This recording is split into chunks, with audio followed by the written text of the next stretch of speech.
Hi, I'm Liz Anelli and I'm here today to launch my brand new book, Dry to Dry, illustrated by me and written by the wonderful Pamela Freeman. This book is another in the Nature Story series brought out by Walker Books. So you may remember that Pamela Freeman and I, a few years ago, we had Desert Lake that was set in Lake Eyre, Lake Katitanda. This time, we've been to the exciting world of Kakadu National Park. There's thousands and thousands of different birds, animals and plants that live there in the very demanding environment, because up there in Kakadu National Park, they don't just have spring, summer and autumn. They have about 8 seasons, and the extremes from very dry to humid to torrential monsoon downpours has a really big effect on what lives there and how the process of life, the circle of life, goes round. So there's so much to see in this book. Like all the other Nature Story series picture books, this is a mixture of a lovely lyrical, poetic story that runs along the book in one text, and then at the bottom of the page in a different font, so you're really clear which is which, there's lots of fantastic facts and figures about the things that live in the Kakadu National Park. It's also got an index in the back, and of course, being me, I've made a lovely illustrated map so you can find your way around should you ever go visit the Kakadu National Park. And it shows you where Kakadu is in Australia. It's got an index with the names of different species so you can look them up and do some more study. And most importantly, it's got a great story about the circle of life that goes on in the national park. So how do I get, as an illustrator, from a manuscript, which is just a bunch of words, to this, a finished picture book full of colour and intrigue and pattern? Well, I'll let you into a few little secrets if you take a look at what I've got down here on my table. So it might look like I've just been playing and having fun. What I do when I'm making a picture book is I spend a lot of time just looking around. I do have to go to the places, so I made a couple of trips to Kakadu National Park, and I take a sketchbook with me, and I made loads of little studies of the things that I saw there, mostly looking at colours and patterns. I would also be taking lots and lots of photographs for reference so that I can use them when I get back to my studio.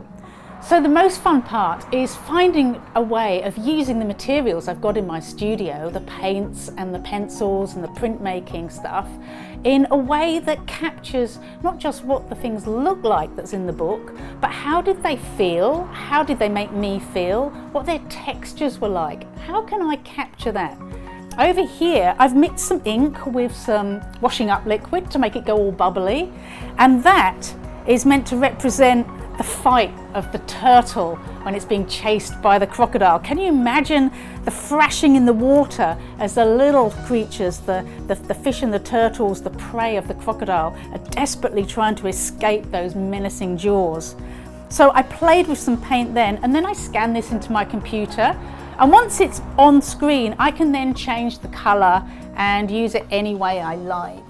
I also like to take some paint and paint over magazine pages, because I love the way you can move the paint around on the glossy surface, and then just let that dry, and then cut some shapes out. Like these are now turned into water lilies. These have become little tiny insects and dragonflies.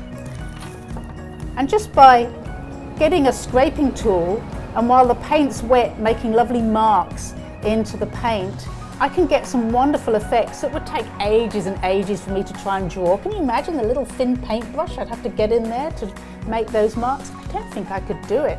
It was also very much about background and camouflage. So I spent a lot of time looking at the ground and looking at the colours and the textures and the contrast between the dry pinky ochre earth and the bright red leaves and the grey. There's a lot of grey up in Kakadu National Park, but somehow it looks brighter up there. And these are those famous Leichhardt's grasshoppers. What amazing creatures they are. They are honestly this colour, bright blue and bright orange. So what else do I want to tell you about an illustrator? Yes, how do I get from words to pictures? Well, I make what's called a storyboard. So I do tiny thumbnail sketches of each page, dividing the text up. And from there, I slowly, with all this experimentation in mind, will produce a line drawing. This one's got a hole in it because I didn't like that bit there and I cut it out. This is a line drawing planning out where everything is going to go on just one double page of the picture book, and you can see I've also tried to work out how the text can look interesting, weaving around the water lilies in the misty water. And from there, when I've done that for every single page, then I'll make what's called a dummy book, which puts everything in order, because it's really important to build the tension up as you go through the book, not just with the words, how the phrases are, but with the colour and the drama and what we call the composition, you know, the way that, see, the sweep of birds are coming down across the page from left to right, and they're leading your eye across to this massive thunderstorm, and then you've got the bright yellow of the new morning with the magpie larks singing, and onwards and so forth. So the whole book, when you see it as a strip like this, becomes a feast of colour. Then you go into the wet and you've got the dull greens and greys, and then the menacing page. So this had to be my favourite page. It says on the text, the crocodiles go hunting. And then the story moves on and we've got a peaceful evening, and we go to night scene, because, you know, when you're making a picture book, you want to change the drama and the pace as much as possible. And it's great to put a night scene, and that of course can include all those scary spiders. We go back to the dry season, the beginning of the dry season, where it's cold and we have the burn-offs making the air misty, and that lovely gathering of red-tailed black cockatoos at the end. And then a little bit more information. We had the map and then some pages at the end. These pages towards the back of the book needed to carry the information, the index, which is quite a lot of text. So as an illustrator, I need to make lots of space there. And then the end pages of this book were an aerial view that I had flying over Kakadu National Park, which was the most exciting plane ride I've ever had in my life. I sat right behind the pilot. I could see all the instrument panels and everything, and when I looked out of the window I could see the beautiful, it's like fingers of river tributaries all joining up together, snaking their way through the national park.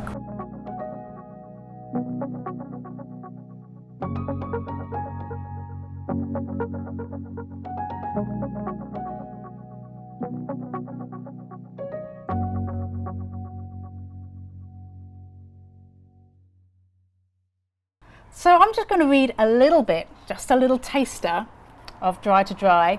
I'm not going to read you the facts at the bottom of the page. I'm going to leave you to find those out for yourselves.